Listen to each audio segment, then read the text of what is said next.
Estamos terminando este octavo capítulo de Juan, donde hemos visto cómo Jesús ha sido atacado y agredido por los líderes del judaísmo, pero no se trata solo de este capítulo, lo mismo sucedió en el anterior.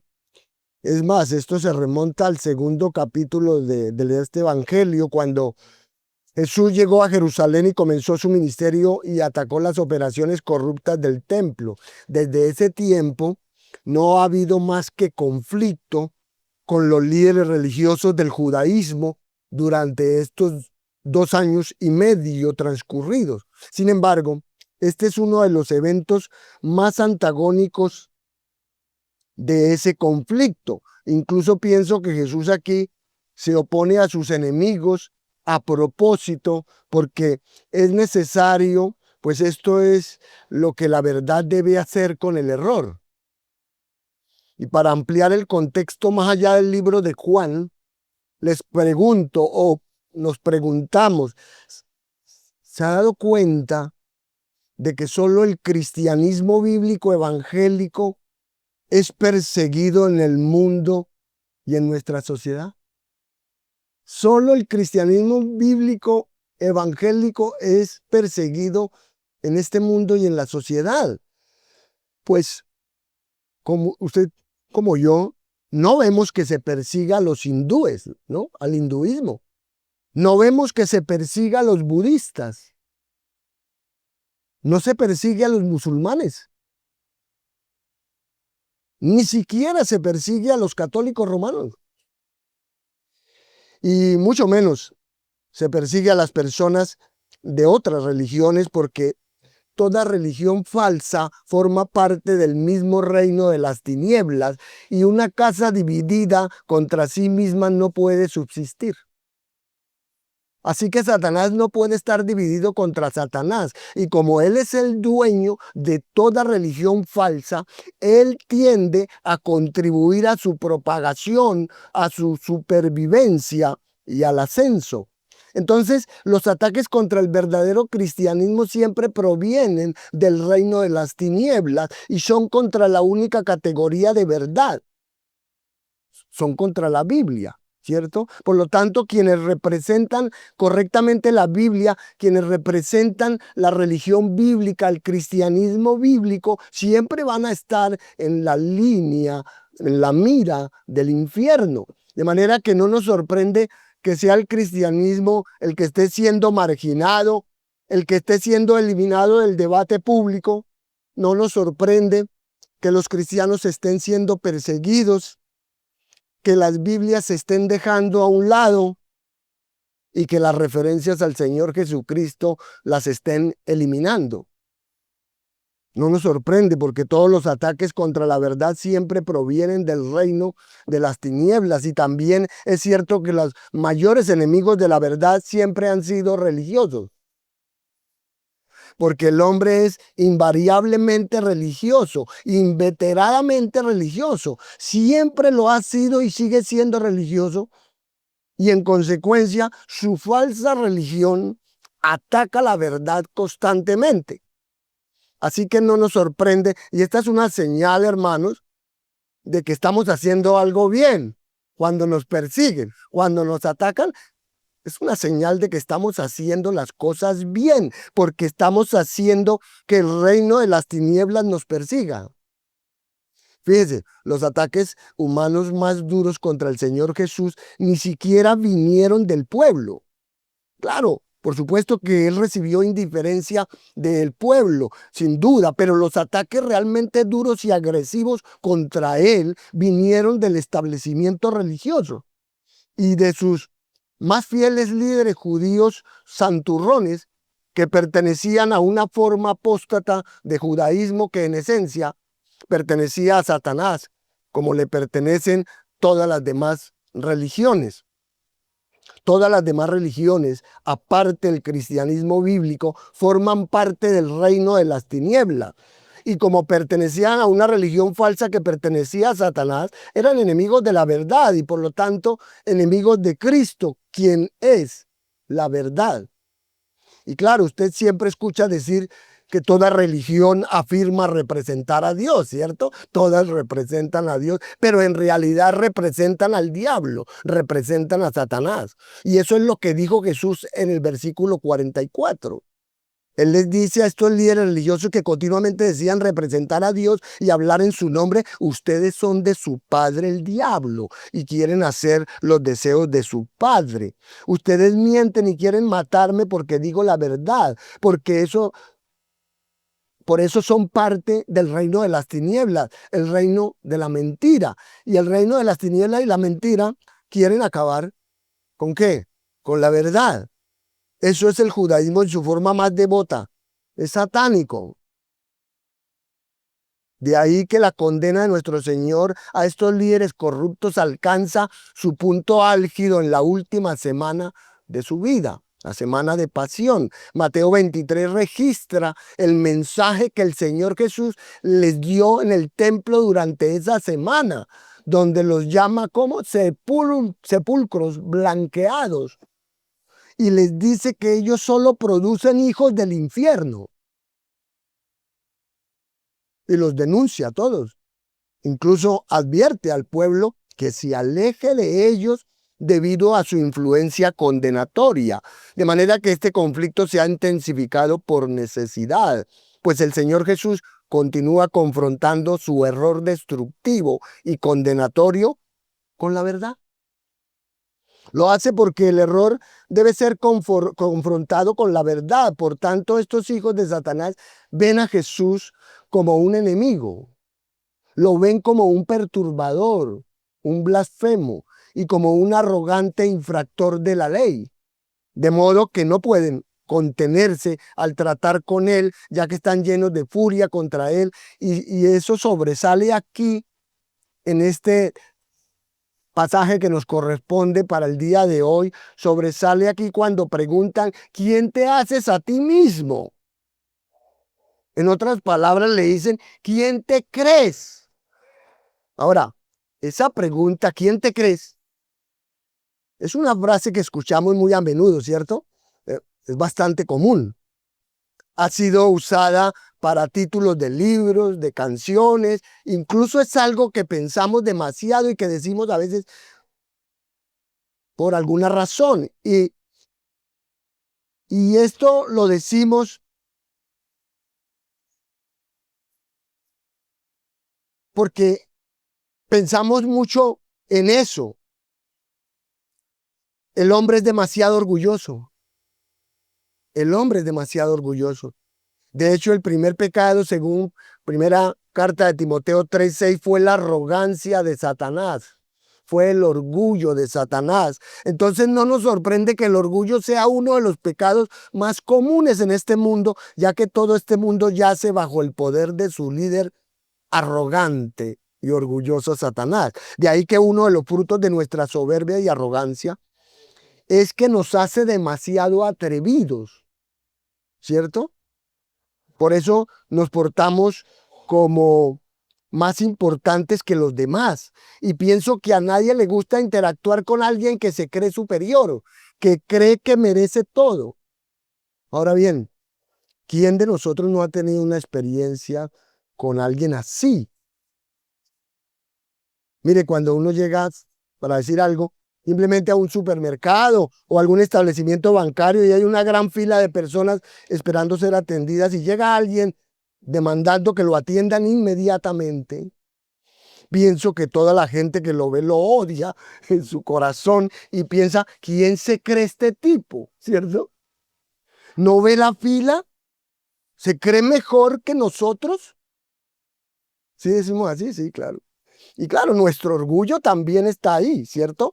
Está ahí presente porque nosotros también nos creemos superiores y no queremos pensar que alguien merece algo mejor que nosotros. Y este es un ciclo vicioso, ¿no? Porque en realidad nadie es mejor que otro. Todo ser humano es igual delante de Dios. Sin embargo, hubo una ocasión, una instancia en que pasó algo distinto. Y lo encontramos aquí en Juan 8, cuando Jesús decía la verdad acerca de sí mismo. Y los líderes judíos le dicen: ¿quién te crees? Lo hacen pues pensaron que Jesús estaba portándose como un hombre superior. Y de hecho lo era, ¿cierto? Pero ellos creyeron que no lo era. La realidad es que Jesús aquí se portaba como inferior a lo que era, porque él siendo Dios, siendo el gran yo soy, estaba viviendo en humildad para poder ofrecer su vida a nosotros. Aunque él tiene el poder y la capacidad de detener la muerte y darnos vida eterna, aún así los judíos lo odiaron y se enojaron porque no podían soportar la idea que en realidad alguien pudiera ser superior a ellos. Y su orgullo era tan fuerte que querían matarlo. Así que vamos a leer este último párrafo de Juan 8, que es tan tremendo y hermoso, comenzando ahí en el versículo 48 hasta finalizar. Juan 8, 48 y terminar. Dice así la palabra del Señor. Respondieron entonces los judíos y le dijeron, ¿no decimos bien nosotros que tú eres samaritano y que tienes demonio? Respondió Jesús, yo no tengo demonio, antes honro a mi Padre y vosotros me deshonráis, pero yo no busco mi gloria. Hay quien la busca y juzga. De cierto os digo, que el que guarda mi palabra nunca verá muerte. Entonces los judíos le dijeron, ahora conocemos que tienes demonio. Abraham murió y los profetas. Y tú dices, el que guarda mi palabra nunca sufrirá muerte. ¿Eres tú acaso mayor que nuestro padre Abraham, el cual murió y los profetas murieron? ¿Quién te haces a ti mismo? Respondió Jesús, si yo me glorifico a mí mismo, mi gloria nada es. Mi Padre es el que me glorifica, el que vosotros decís que es vuestro Dios, pero vosotros no le conocéis, mas yo le conozco, y si dijere que no le conozco sería mentiroso como vosotros, pero le conozco y guardo su palabra. Abraham, vuestro padre, se gozó de que había de ver mi día y lo vio y se gozó. Entonces le dijeron los judíos, aún no tienes 50 años y has visto a Abraham. Jesús les dijo, de cierto os digo, aun antes que Abraham fuese, yo soy.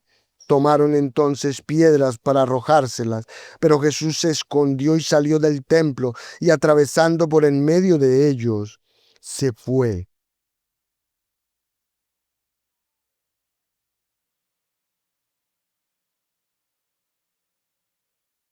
Entonces, como usted acaba de leer o escuchar, desde el inicio aquí encontramos a estos hombres respondiendo a la verdad. Y así te titula este mensaje, respondiendo a la verdad. Y obviamente lo hacen con rechazo y burla, ¿no? Aquí ellos. Pues el Señor Jesús declara que Él es eterno. De manera que lo que queremos ver hoy como nuestro tema son tres respuestas justas a la verdad sobre Jesús. Tres respuestas exactas, precisas que usted debe dar a la verdad sobre Jesús para llevar al creyente a inclinarse ante Él en fe humilde y arrepentida, confesándolo como Señor y Salvador. Y como ve, el conflicto nunca ha sido tan dramático como ahora. Por esto la situación ha llegado al punto en que o se arrepienten y creen en Él, o no pueden contener su furia, su rabia y su dureza de corazón.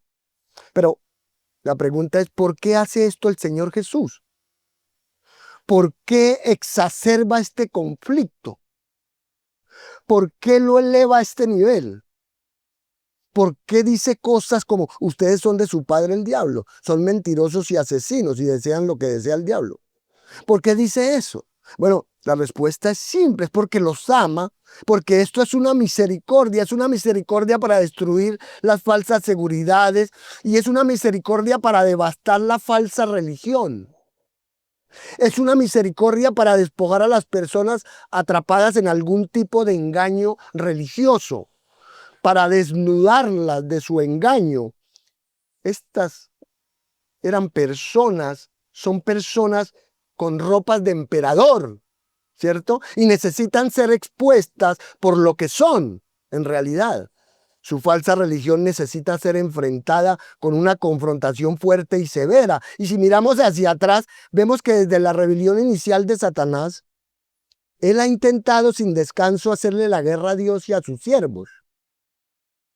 El conflicto que se inició en la esfera angélica llegó a la tierra cuando Satanás tentó a Adán y a Eva en el huerto del Edén. Desde entonces, el diablo ha hecho todo en su poder amplio, pero limitado, para menoscabar los propósitos de Dios y oscurecer su mensaje. Aunque hay absoluta certeza de la victoria total y completa de Dios, ¿cierto? En el presente, la batalla espiritual continúa desarrollándose, y en tanto la guerra cósmica de todas las épocas ha tenido como escenario la historia humana, los hombres de Dios han confrontado sistemáticamente a los enemigos satánicos de la verdad divina. Hombres como Moisés, por ejemplo, quienes exigió que el faraón dejara ir a su pueblo. Micaías, quien reprendió con audacia al rey Acab. Elías, quien retó a los profetas de Baal. Juan el Bautista, quien reprobó a los fariseos y saduceos corruptos. Esteban, quien confrontó al Sanedrín y pagó por ello con su vida. Pedro y Juan, quienes denunciaron a Simón el mago. Y Pablo y Bernabé, quienes condenaron a Bar Jesús, el falso profeta. Pero sobre todos estos héroes humanos de la fe, el Señor Jesucristo confrontó las huestes del infierno. Y Juan escribió en 1 Juan 3:8 así: para esto apareció el Hijo de Dios, para deshacer las obras del diablo. Por eso Jesús advirtió que su misión traería conflicto cuando dijo: no penséis que he venido para traer paz a la tierra. No he venido para traer paz sino espada. De ahí que los evangelios sinópticos están repletos de enfrentamientos entre Cristo y las fuerzas de Satanás, tanto las demoníacas como las humanas. En el nivel humano, del liderazgo religioso judío compuesto por esos falsos maestros justos en su propia opinión, fue que Jesús recibió los ataques más fuertes. Así los líderes judíos hipócritas y apóstatas eran en realidad los enemigos del Dios a quien decían servir. Y Jesús estuvo presto a exponer esa condición espiritual. Y él de manera precisa lo hace en estos versos leídos aquí. Así que el pasaje marca el final de ese diálogo entre Jesús y los líderes, que tuvo comienzo allá en el versículo 12 y que se puede explicar extrayendo para nosotros esas tres respuestas precisas o exactas, justas a la verdad sobre Cristo. Y la primera respuesta justa a la verdad sobre Cristo, sobre Jesús, es honrar al glorioso Hijo de Dios. Honrar al glorioso Hijo de Dios, versos 48 al 50. Entonces el Señor Jesús es honrado y debe ser honrado. Obviamente no es honrado por el mundo, ni por esos judíos, ¿no? Sino honrado por Dios. Como ya mencioné, el Señor Jesús les había dicho a estos judíos que su padre era el diablo, así que están muy enojados con él. Entonces comienzan a insultarlo como a cualquier necio, y en vez de aprender de él, en lugar de responder con arrepentimiento, los judíos lo ridiculizan. De manera que su reacción fue totalmente equivocada, pues en lugar de aceptar la exposición y decir: por favor, ayúdenos, Señor, a entender lo que dices. ¿Qué nos falta por entender? Llévanos a la verdad, ¿cierto? En lugar de hacer eso, ellos endurecen sus corazones y se amargan cada vez más. Sin embargo, Jesús no responde de igual forma a sus acusaciones maliciosas. Ahora aquí Juan no comenta nada acerca de la enseñanza de Jesús sobre la blasfemia contra el Espíritu Santo, pero quiero anotar eso porque 4 veces en el Evangelio de Juan los judíos acusan a Jesús de estar endemoniado. En Juan 7 una vez, 2 veces aquí y luego en Juan 10. Y aunque no tenemos tiempo para entrar en una discusión profunda sobre la blasfemia contra el Espíritu Santo, tal vez la forma más sencilla de comprenderlo sería decir que existe un pecado que el Señor Jesús llama el pecado imperdonable, ¿cierto? Y la categoría general que describe este pecado imperdonable en la Biblia es lo que se llama apostasía. La apostasía es cuando alguien dentro de la iglesia profesa ser creyente y dice que ha entendido completamente el evangelio, pero luego rechaza finalmente a Jesús y su mensaje. Y el punto es que ya no hay nada más que se pueda hacer por ese apóstata. Porque ese apóstata ya sabe todo el evangelio, ya ha analizado todo y ha escogido la incredulidad, ha abandonado a Jesucristo. Y si abandona a Cristo, no hay remedio porque no hay otro Salvador.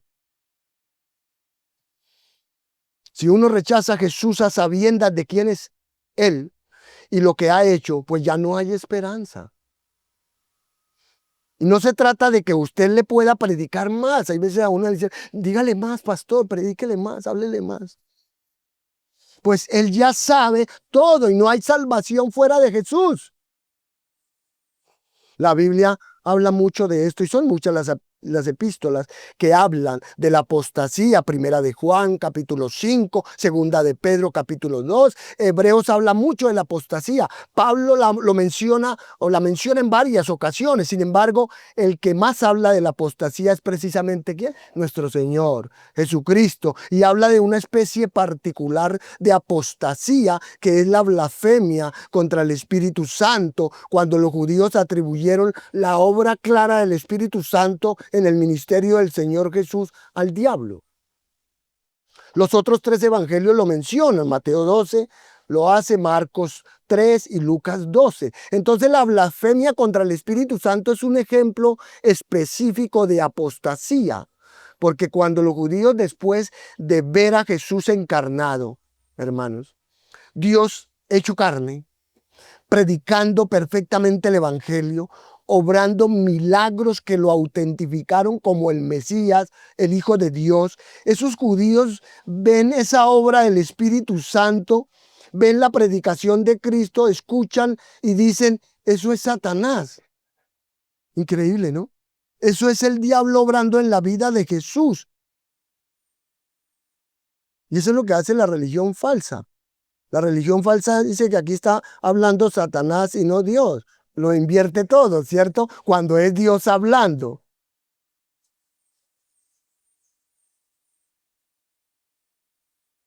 Ahí ellos rechazaron finalmente a Jesús. Y Jesús dice, no hay perdón para aquel que haga esto. Es un pecado imperdonable. Porque nuevamente, si uno rechaza a Jesús conociendo quién es y conociendo su evangelio, no hay remedio. Ahora, para aclarar algo, debo decir que ese pecado específico que los judíos cometieron en el tiempo de Cristo, atribuyendo la obra del Espíritu Santo a Satanás, es un pecado que no puede ser duplicado hoy. Quiero que entienda eso, duplicado hoy. ¿Por qué? Porque Cristo no está aquí predicando y obrando los milagros por medio del Espíritu. Sin embargo, la apostasía es algo real en nuestros tiempos. Es un peligro real porque hay personas que están dentro de la iglesia, que confiesan a Cristo, que profesan ser salvos, que se bautizan y todo lo demás, que dicen que conocen el evangelio, que saben todo acerca de Jesús, pero no son salvos. Y cuando ellos asisten a la iglesia, pero luego deciden abandonar a Jesús, abandonar la iglesia, esa decisión los endurece tanto que la Biblia dice que desde ese momento cruzan una línea desde donde ya no hay marcha atrás y ya no hay salvación, porque no hay nada más que se pueda hacer por dicha persona. Entonces es un peligro real. Si usted está en la iglesia y conoce el evangelio y sabe quién es Jesucristo y regresa al mundo, a su vida antigua o continúa en ella, puede ser una decisión eterna para la perdición de su alma. Por eso hay tantas amenazas y tantas advertencias en la Biblia acerca de la apostasía. Entonces, en este momento, cuando los judíos dicen, tienes un demonio, el texto no nos dice cuántos de ellos cometieron apostasía, pero algunos seguramente decidieron en ese momento rechazar total y finalmente a Jesucristo y fueron a la perdición. Y tal vez para algunos fue algo temporal, lo hicieron de manera temporal y fueron salvos después allá, entre todas esas personas allá en Hechos 2 y en Hechos 3, ¿cierto? Pues como veremos, para el que abandona la iglesia, solamente Dios sabe quién ha cometido apostasía, ¿no? Nosotros no. Y por eso oramos por todos, porque mientras alguien tenga aliento, mientras alguien viva, oramos por su salvación. Pero la apostasía es un peligro real y por eso debemos de cuidarnos. Ahora, Cristo sigue en el versículo 49 y responde a esa acusación diciendo, yo no tengo demonio, antes honro a mi Padre y vosotros me deshonráis. Entonces, obviamente, ellos lo están deshonrando, lo están insultando y frente a esa deshonra, Jesús insiste en que lo que está haciendo, en que lo que Él está haciendo, las obras que hace, las palabras que predica, todo es simplemente para honrar a su Padre. Él hace todo para honrar a su Padre. Así que hay un contraste allí entre la deshonra de los judíos y la forma que Jesús honra a su Padre. Pero luego Jesús presenta un contraste aún más fuerte, más grande, y lo encontramos en el verso 50, donde dice que en realidad la persona que los judíos están deshonrando en ese momento, que es Él, será la persona más honrada del universo.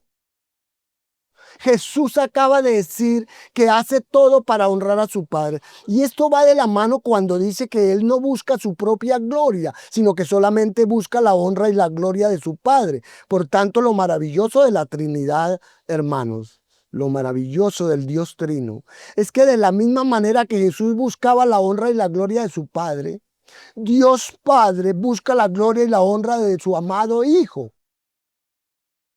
Entonces Jesús dice, yo no busco mi gloria, pero hay alguien que lo hace. Alguien que sí busca mi gloria y es mi Padre. Lo es, lo que es una afirmación asombrosa cuando lo pensamos, cuando lo analizamos es asombroso.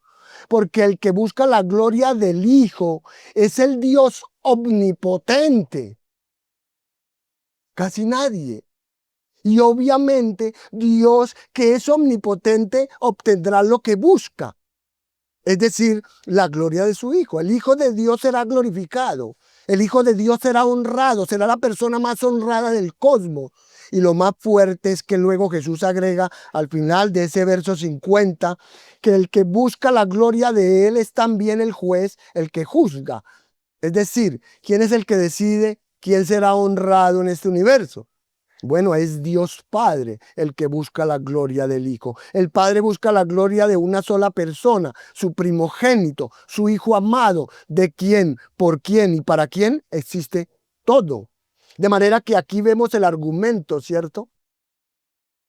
Aquí vemos una respuesta precisa a la verdad sobre Jesús, que Él mismo está diciendo, mire, si ustedes me deshonran, tendrán que lidiar con el que busca mi honra, con el juez de todos, con Dios Padre. Es como decir, mire, si ustedes me difaman, si ustedes me deshonran, pues a mí no me afecta, pero si afecta a alguien, afecta a quien usted no quisiera ofender jamás. Afecta al juez del universo. Y todos nosotros que somos padres entendemos que eso es como una amenaza, ¿no? Porque un padre se pone furioso cuando alguien afrenta y ataca a su hijo. ¿Cierto que sí? Y el Señor Jesús supo esto, que no tenía que defenderse, no tenía que preocuparse por buscar su propia honra, ¿verdad? Porque su Padre lo haría, porque su Padre es el que dice, mía es la venganza, yo pagaré. En otras palabras, Jesús supo que al final de cuentas, Él recibiría toda la honra del universo porque su Padre buscaba eso y lo iba a obtener. Mire, el Padre ha planeado la gloria final de Jesús y Él será el Señor glorioso por excelencia.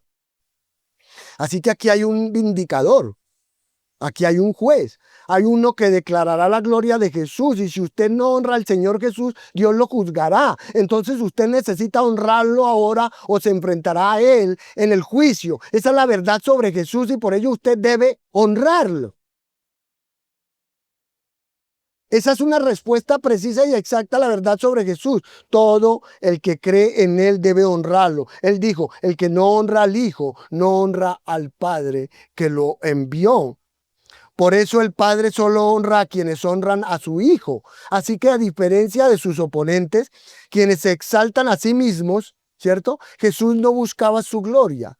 Si este hubiera sido su deseo, habría permanecido en el cielo y hubiera continuado en la gloria divina que le pertenecía desde toda la eternidad. Sin embargo, Jesús vino a la tierra a buscar y a salvar lo que se había perdido. Vino para llevar los pecados de muchos. Vino a salvar a su pueblo de sus pecados. Entonces, Jesús en su primera venida no vino a recibir gloria. Él vino a recibir humillación.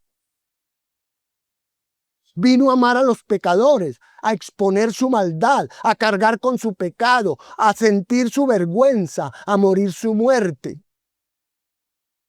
Como dice Charles Well, del Creador omnipotente y sustentador del universo, nada retiene Jesús al descender, excepto su amor y su deidad. Lo demás todo lo entrega, su gloria, su corona, su trono, su majestad. Lo hace en su afán de ver redimidos a los tristes hijos de Adán. Entonces, a diferencia de los pecadores impenitentes e indiferentes y de los creyentes superficiales, nosotros los verdaderos discípulos, así como el Padre juzga correctamente y ha determinado que su Hijo es digno de gloria, nosotros debemos honrar al Hijo de Dios. Debemos hacerlo porque tanto en el bautismo de Jesús como en su transfiguración, el Padre dijo del Hijo, este es mi Hijo amado en quien tengo complacencia.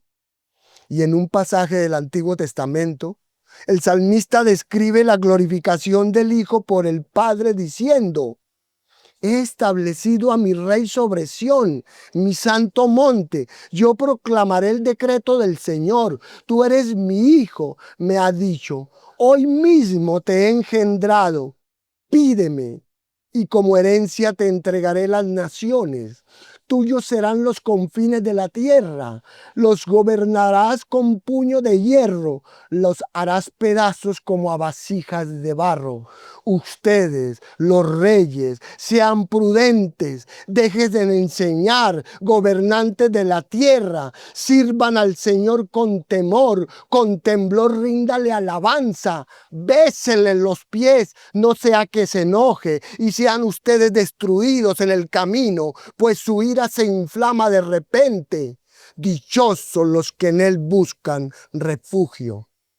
Eso es el Salmo 2, 6 al 12 en la versión internacional, nueva versión internacional.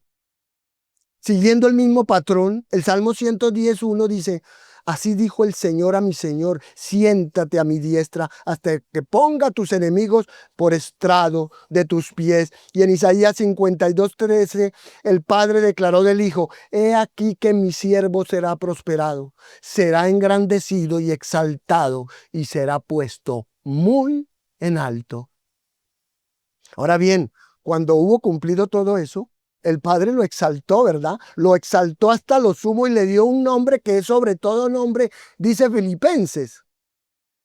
Y así fue, después de la muerte y resurrección de Jesús, Él ascendió al lugar de honor supremo, a la mano derecha del Padre.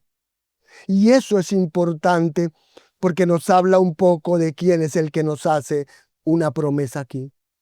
Él dice, si guardas mi palabra, nunca morirás, nunca verás la muerte. Alguien dirá, ¿cómo es que un hombre puede garantizar eso?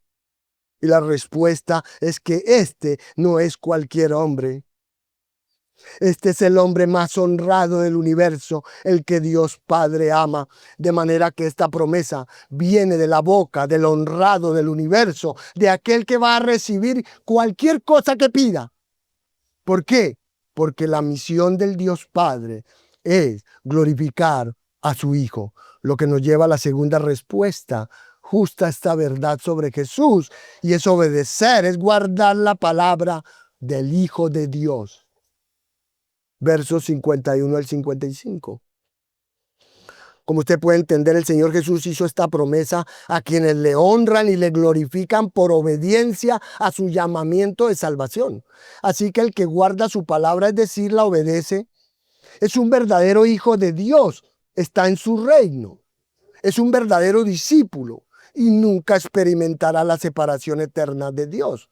Aquí la declaración de Jesús solo es otra manera de expresar la verdad de que la vida eterna es el resultado de creer con humildad y obediencia en su palabra y seguirlo. Pero los judíos incrédulos, al oír las palabras de Jesús, lo hicieron en un sentido terrenal y estrictamente literal, ¿cierto?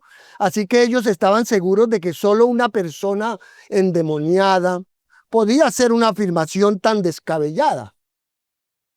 Pero el Señor Jesús con calma y paciencia le repitió la verdad. El Señor sostuvo la verdad del conocimiento divino que tenía de su Padre en unidad natural con él, aunque este asunto fuera el tema por el que buscaban matarlo. De esto entendemos que el Señor Jesús también debe ser honrado debido a que Él es supremo. Así que el que promete esto es el que recibirá todo lo que pide, porque es el honrado y supremo del universo. Jesús dice que el que guarda su palabra, es decir, el que obedece su palabra, nunca verá la muerte. En otras palabras, Jesús está diciendo, para el que me rechaza y me deshonra, rechaza y deshonra a Dios, ¿cierto? Es lo mismo. El que rechaza y deshonra a Jesús, deshonra y rechaza a Dios. Por tanto, habrá juicio y ese juicio incorpora la muerte. ¿De qué muerte habla? Bueno, no habla de una muerte física, por supuesto, porque incluso Jesús moriría, ¿cierto? En poco tiempo. De manera que Jesús habla de la segunda muerte, aquella que se nombra en Apocalipsis 20 y 21. De la muerte eterna, habla. Habla de la condenación eterna. Por eso demanda obedecer su palabra. Y nosotros debemos estar seguros de que ninguna palabra de Jesús deja de ser obedecida. Amén. Nosotros debemos estar seguros de que ninguna palabra de Jesús deja de ser obedecida. Debemos guardar todo y estar seguros que estamos obedeciendo todo. Entonces, ¿cuál es la palabra de Jesús que debemos de obedecer para nunca ver la muerte? Bueno, si usted ha estado prestando atención a todo este evangelio, usted ve que el Señor Jesús ha mencionado un solo camino, una sola manera de obtener la vida eterna y no morir. Lo ha repetido muchas veces. Él ha dicho, el que cree en mí tendrá vida eterna. Ahora, reemplace usted la frase el que cree en mí con la frase el que guarda mi palabra. Y eso es. Y pregúntese, ¿cuál es la palabra que tenemos que guardar? Pues es la de creer en Jesús, el tener fe en Él, porque la única manera de obtener la justicia que necesitamos y la única manera de recibir la vida que necesitamos es por medio de la fe en Jesucristo. Usted necesita creer en el mensaje de Jesucristo. Y si cree en el mensaje de Jesucristo, nunca verá la segunda muerte, nunca será condenado. Pero si no cree en el mensaje de Jesús, terminará eternamente en la segunda muerte. Así que no se trata realmente de encontrarle un propósito a la vida. Se trata de escapar del infierno y la muerte. Y el Señor Jesús, como veremos a continuación, es el que ha guardado perfectamente toda la ley de Dios para que nosotros podamos recibir su justicia, ¿cierto? Y Jesús dice que si lo hacemos, nunca veremos la muerte. Por tanto, si usted realmente es un cristiano, usted no va a tener una prueba de lo que es la muerte, esa segunda muerte, no. Y eso es una promesa realmente increíble, pues toda la humanidad va corriendo hacia el mismo fin, ¿cierto? Toda la humanidad va hacia la condenación eterna, hacia la muerte eterna, ya que esa muerte viene para todos, menos para los que guardan la palabra de Jesús, de creer en Él. Así que nosotros pasaremos de la muerte a la vida si es que creemos en Jesús. Si creemos en Jesús, nunca probaremos la muerte. Incluso en la muerte física, en el momento de la muerte física, el Señor está ahí con nosotros. En la muerte de cada uno de sus hijos, Él está ahí con nosotros, sosteniéndonos y fortaleciéndonos y consolándonos en el mismo momento de morir físicamente. Es maravilloso entender esto. Entonces, si creemos en Jesús, nunca probaremos la muerte eterna. Pasaremos de esta vida a una mejor vida, porque esta vida y la muerte física solamente es una transición entre nuestra vida a la vida eterna. Y la vida eterna que Jesús nos da es una vida que no puede detenerse. Por definición, es vida eterna. Y Jesús entiende, cuando promete eso, que vamos a morir físicamente. Él, ¿cierto? Él sabe que vamos a morir físicamente, todos, por supuesto, pero Él no considera esa muerte física como importante, ¿no? De hecho, cuando Él está hablando en Juan 11, antes de resucitar a Lázaro, dice en Juan 11:25, yo soy la resurrección y la vida. El que cree en mí, aunque esté muerto, vivirá. Entonces el Señor Jesús admite que vamos a morir físicamente, pero nos dice que esa muerte es solamente la entrada a la vida eterna. Por eso sigue diciendo en Juan 11:26, todo aquel que vive y cree en mí no morirá eternamente. Y eso es lo que importa, que la vida eterna que Jesús da no puede acabarse ni por un segundo. Usted vive para siempre, es una vida inquebrantable y es increíble. Esta es una promesa asombrosa y me encanta que Jesús decida dar esta promesa tan hermosa dentro de un contexto en que esos judíos a los que les da la promesa lo están deshonrando. Así que es maravilloso ver la gracia, ver la misericordia y ver la paciencia de Jesús, quien al momento de ser difamado les ofrece vida eterna, abundante. No obstante, aún después de recibir esa promesa tan hermosa, ellos se burlan de Él. Ellos lo ven como un loco, lo ven como un arrogante, como un soberbio. Por eso le preguntan, ¿quién te crees? Pues para los judíos el mayor hombre en la historia era Abraham. Él era el padre de la nación más bendita del mundo. Y aún Abraham murió. Entonces están enojados, ¿cierto? Con Jesús por hacerse superior, superior aún a todas las personas del mundo, porque todos van a morir. Y normalmente, como dijimos en la introducción, cuando uno se presenta como superior a todos los demás hombres, normalmente es por el orgullo. Lo que normalmente es un pecado, portarse como mayor, hablar como si fuera mayor. Pero en el caso de Jesús, quien sí es superior, era la pura verdad. Pero increíblemente Jesús, aunque es superior, permite todo al revés, ¿cierto? Nosotros que somos inferiores nos portamos como superiores. Y Jesús, que es superior, lava los pies de sus discípulos y ofrecía vida eterna a sus enemigos. Aunque Él es la persona suprema que está por encima de toda la humanidad, que es superior a todos, aún así no insiste en glorificarse a sí mismo. Sin embargo, ellos piensan que Él es orgulloso por lo que está diciendo. Ellos están pensando, ¿cómo te atreves a decir que eres mayor que Abraham y que puedes dar vida eterna? Y esto es porque a veces como hombres que somos tan orgullosos tenemos un concepto equivocado de lo que es la verdadera humildad. Por eso cuando alguien dice la verdad pensamos que es orgulloso por decirlo. Pero no es así, hermanos. Y esos judíos estaban tan acostumbrados a esto, tan acostumbrados al orgullo humano, que siempre cuando ven y escuchan a Jesús decir esto, piensan que es un mero hombre y un hombre orgulloso. Pero ya que el Señor Jesús es supremo, ya que Jesús es superior, ya que Él es el creador, Él no niega la verdad. Él no puede negar la verdad de quién es. Y además dice, yo obedezco perfectamente toda la palabra de Dios. ¿Y quién puede decir esto? Bueno, solo Jesús, porque solo Él obedeció perfectamente la ley de Dios. Él guardó la palabra de Dios con todas las instrucciones de la Biblia a la perfección. ¿Y por qué lo hizo? Lo hizo para que nosotros no tuviéramos que morir, para que nosotros pudiéramos tener vida. Por eso lo hizo. Porque nosotros no podemos guardar perfectamente la palabra. Nosotros no podemos obedecer todas las instrucciones de Dios de forma perfecta. Lo único que nosotros podemos hacer es guardar la palabra de Jesús, la palabra que nos dio de creer en Él. Y eso implica obedecerlo en todo. Implica serlo el Señor de nuestras vidas. De modo que esto, hermano, oiga bien esto. Esto no es una excusa, como hacen algunos, para justificar su desobediencia. Como Cristo ya cumplió la ley, yo no tengo que hacer nada.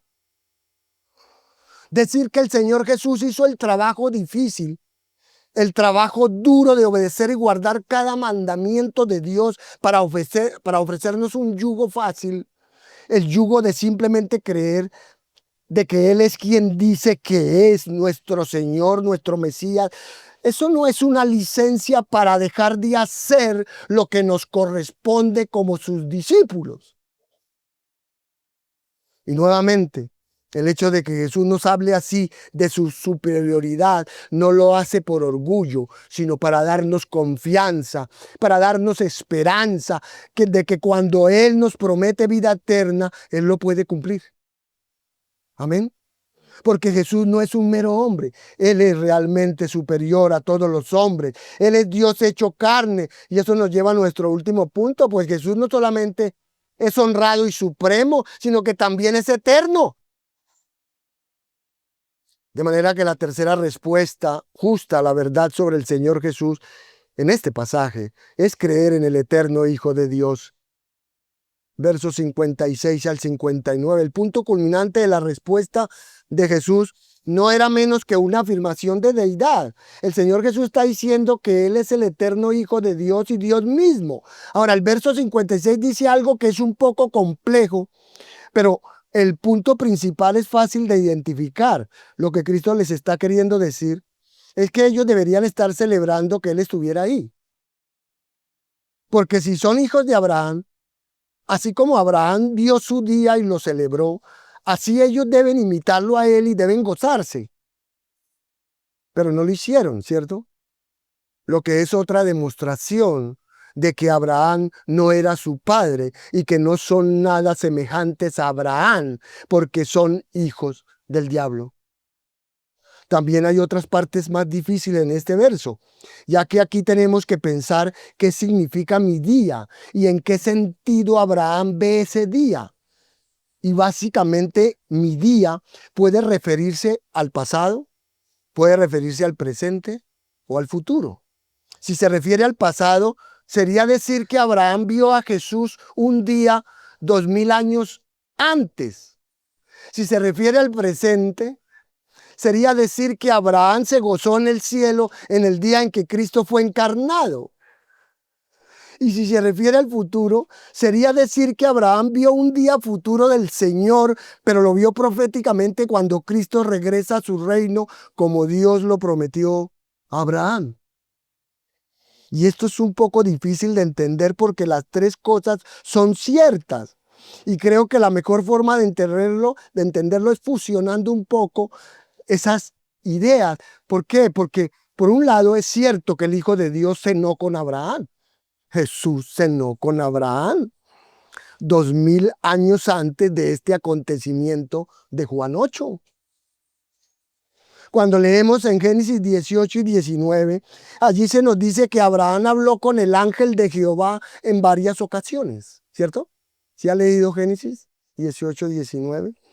Y recuerden que nosotros entendemos que ese ángel de Jehová es el Hijo de Dios antes de su encarnación. Amén. Si no lo sabía, lo aprendió hoy. Llamamos a esas apariciones del ángel de Jehová o del Hijo de Dios teofanías o cristofanías. cuando el Hijo de Dios apareció a alguien en forma humana antes de su encarnación. Y durante el Génesis, Abraham ve a ese ángel muchas veces, varias veces. Pero es en Génesis 18 y 19 en donde se nos dice que 3 hombres llegan a la casa de Abraham y cenan con Abraham. Después de cenar con Abraham, aprendemos que 2 de esos hombres eran ángeles, porque ellos descienden a Sodoma y Gomorra. Pero uno de esos hombres entre comillas, ¿no?, se queda con Abraham y platica con Abraham. Y Abraham le llama Jehová. Entonces en Génesis 19, 24 tenemos ahí a 2 personas que son Jehová. Hay un hombre ahí platicando con Abraham diciendo que va a destruir a Sodoma y Gomorra. Y Abraham comienza a abogar a favor de estas ciudades. Entonces, ¿qué pasa?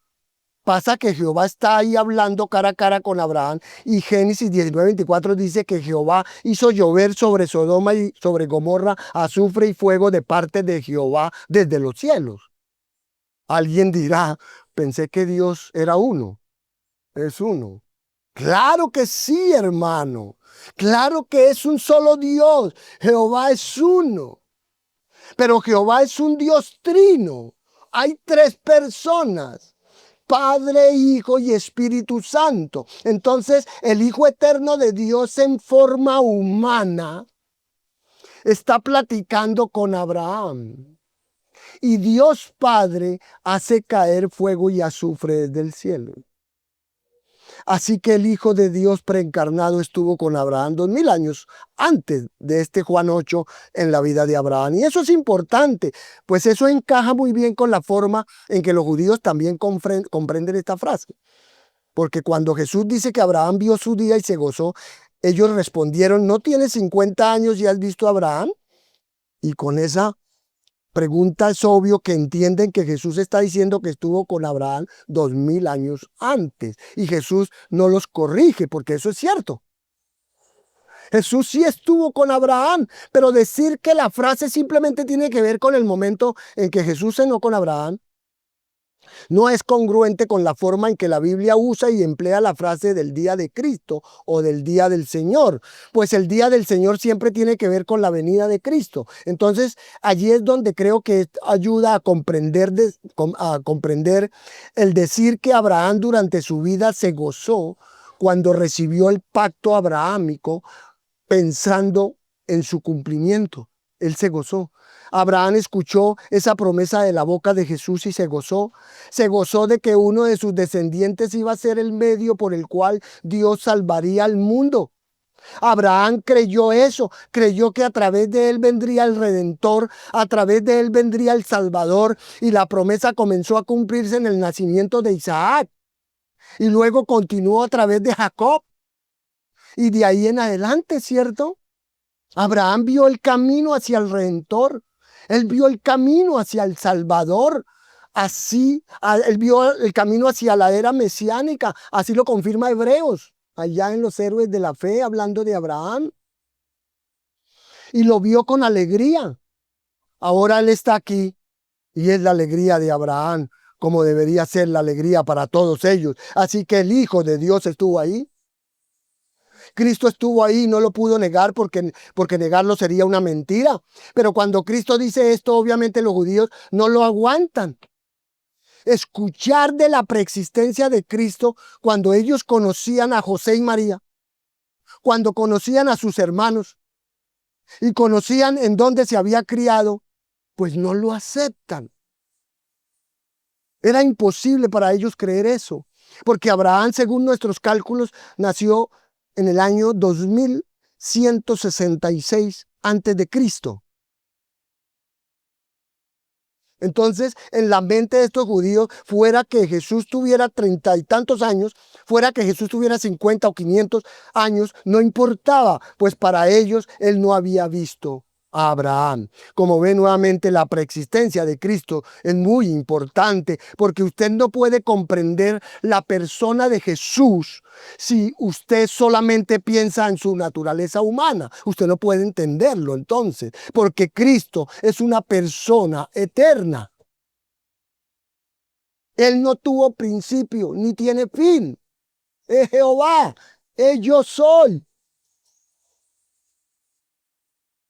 Si él, sí, claro, él es verdaderamente hombre, pero también es verdaderamente Dios. Y ese Hijo de Dios eterno, como Filipenses 2 explica, unió su humanidad a su deidad. Es decir, siendo en la naturaleza de Dios, tomó la naturaleza del hombre, como Pablo explica. Para hacerlo más entendible, digo que las dos naturalezas, lo que digo es que las dos naturalezas no se mezclaron, no señor, haciendo que Jesús sea como un semidios. No, eso no pasó.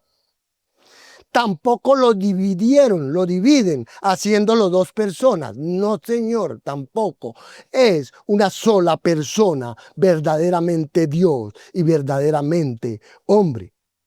Entonces, Jesús sí había visto a Abraham siendo el Hijo eterno de Dios, pero ahora la situación se pone aún más caliente, porque cuando ellos cuestionan su preexistencia, Jesús, en vez de suavizar su declaración, la intensifica y alega no solamente ser preexistente, sino ser Dios eterno. Él dice en el verso 58, de cierto digo, antes que Abraham fuese, yo soy. Y esta es una de las declaraciones más asombrosas de la Biblia, porque eso afirma mucho más que su preexistencia. Jesús dice que la razón por la que él había visto a Abraham 2000 años antes es porque él es el eterno yo soy, el Dios de Israel. Y no solo es preexistente como lo es también un ángel como Miguel o Gabriel. Jesús es el gran y eterno yo soy, el creador del universo, el único y soberano Dios. Y obvio, ellos no pueden con esa afirmación. Ellos no pueden con esa afirmación. Así que en el versículo 59 dice que tomaron piedras para arrojárselas, pero Jesús se escondió y salió del templo atravesando por el medio de ellos y se fue. Y literalmente lo que esto está diciendo es que Jesús fue escondido, Dios intervino. ¿Por qué? Porque no era la hora y Jesús no podría ser apedreado, ¿no? Tenía que ser, ¿qué? Crucificado. Entonces Dios lo escondió, lo hizo invisible. Los judíos simplemente no pudieron verlo y él pudo caminar desapercibido por en medio de ellos. Y la pregunta al leer esto y ver cómo Cristo insiste en que es Dios a costa de su vida, a costa de ser crucificado, es por qué insiste tanto Jesús en decir esto. Bueno, creo que la respuesta es para que usted sepa con seguridad que Él promete darle vida eterna, que el que promete darle esa vida eterna es capaz de cumplir su palabra. Amén. Él es capaz. Es para que usted sepa que el que promete que si usted guarda su palabra nunca verá la muerte, es el gran yo soy, el omnipotente Dios del universo. Y si Él lo dice, lo puede cumplir. Así que todos debemos creer y confiar en el eterno Hijo de Dios. Y así es como finaliza este diálogo trágico entre Jesús y líderes religiosos judíos condenados. Como sucedió en esta ocasión, siempre, hermanos, hay solo dos opciones posibles para responder a las afirmaciones de Jesús. La primera es aceptar que son ciertas e inclinarse ante Él en fe humilde y arrepentida, confesándolo como Señor y Salvador. Y al hacerlo, usted debe honrar al glorioso Hijo de Dios. Usted debe vivir su vida para la gloria de Él. También debe obedecer la palabra del Hijo de Dios. Debe guardar todo lo que Él ha ordenado que se haga. Y finalmente, debe creer en el eterno Hijo de Dios y creer que Él es el gran yo soy. La otra respuesta, aquella ilustrada por los oponentes de Jesús en este pasaje, es el rechazo amargo y endurecido. Por tanto, su resultado es trágico y espantoso, porque de tal respuesta será la condenación eterna en el infierno. Como lo advirtió el Señor, por eso os dije que moriréis en vuestros pecados, porque si no creéis que yo soy, en vuestros pecados moriréis. Así que para darle una aplicación final y general a nuestro sermón, pienso que el creyente responderá de mejor forma a la verdad sobre Jesús al aprender acerca de su posición en el cuerpo de Cristo. Lo decimos porque desafortunadamente muchos cristianos no saben cómo vivir y en parte lo es porque no conocen su posición en Cristo. ¿No la conoce? Entonces brevemente voy a tratar de dibujar su posición para que responda con honra, para que responda con obediencia, para que responda con fe a la verdad sobre Jesús y para que pueda ser un creyente eficaz en la iglesia, no un creyente raquítico. Y básicamente, el regalo de Dios de la salvación en Cristo trae al creyente a una posición de justicia. Dios imputa la justicia perfecta de su Hijo al creyente y así lo declara justo posicionalmente. Pero como usted bien sabe, los creyentes aún tenemos lucha con el pecado, ¿cierto? En nuestras vidas. Y es sobre la base de nuestra justicia posicional que somos exhortados a esforzarnos por la justicia práctica en nuestras vidas. Tiene que haber justicia práctica en nuestra vida. No solamente una justicia de posición. Sí, somos declarados justos posicionalmente en Cristo. Y la justicia práctica, usted es el que tiene que ver con ello, ¿verdad? Tiene que estar en nuestras vidas diarias, esa justicia práctica. Entonces quiero que considere lo que la Biblia dice acerca de su posición en Cristo. Mire, como cristiano, usted está espiritualmente vivo para Dios y ha muerto al pecado. Usted ha sido perdonado, ha sido declarado justo, es hijo de Dios y es posesión de Dios. Usted es heredero de Dios, ha sido bendecido con toda bendición espiritual, es un ciudadano del cielo, un siervo de Dios, está libre de la ley, ha sido crucificado para el mundo, es una luz en el mundo, es victorioso sobre Satanás, es limpio del pecado, es declarado santo y sin mancha, puesto en libertad por medio de Cristo del demonio del pecado, del dominio, perdón, del pecado, está seguro en Cristo. Se le ha concedido la paz y el descanso y es guiado por el Espíritu Santo. Ahora, al escuchar esto, probablemente usted está pensando que la Biblia dice todo esto, pero no está seguro, ¿no? No está seguro de que usted está haciendo todo esto, ¿cierto? Siempre. De estar siempre a la altura de todas estas descripciones. Es por eso que en el Nuevo Testamento, por cada una de esas declaraciones que le acabo de dar sobre su posición en Cristo, existe una práctica correspondiente. Sí, usted tiene una posición en Cristo, pero hay una práctica correspondiente para esa posición, para eso, todo eso que le acabo de decir. Por ejemplo, el Nuevo Testamento le dice a usted y me dice a mí, el Nuevo Testamento, ya que para Dios usted está vivo espiritualmente, entonces viva de acuerdo con esa nueva vida. ¿Sí ve? Si usted está vivo espiritualmente para Dios, entonces viva de acuerdo con esa nueva vida. Puesto que usted ha muerto al pecado, entonces no le dé al pecado lugar en su vida. Puesto que usted ha sido perdonado, cuente con eso y no vaya por la vida sintiéndose culpable. Ya que usted ha sido declarado justo, entonces viva justamente. Ya que usted es un hijo de Dios, entonces actúe como uno de los hijos de Dios. Y dado que usted es posesión de Dios, entréguese a Él con humilde sumisión. Así que estoy convencido que si usted sinceramente estudia su posición en Cristo, su vida cambiará. Pues cuando usted entiende su posición en Cristo, usted no seguirá siendo como era antes de Cristo, sino que podrá haber cambios en su vida. El Nuevo Testamento enfatiza continuamente la identidad como creyente y le insta a entender y a aplicar sus recursos espirituales a medida que continúe madurando en Cristo. No solo llegará a una mayor comprensión de quién es usted, sino que también dependerá de manera más permanente en sus recursos. ¿Cuáles recursos? Aquellos concedidos a usted como resultado de su posición en Cristo para manejar los aspectos más prácticos de la vida cristiana. Esa es la idea central de esa apelación que hiciera el apóstol Pablo allá en su carta a Efesios capítulo 4, verso 1. Yo pues, preso en el Señor, os ruego que andéis como es digno de la vocación con que fuisteis llamado.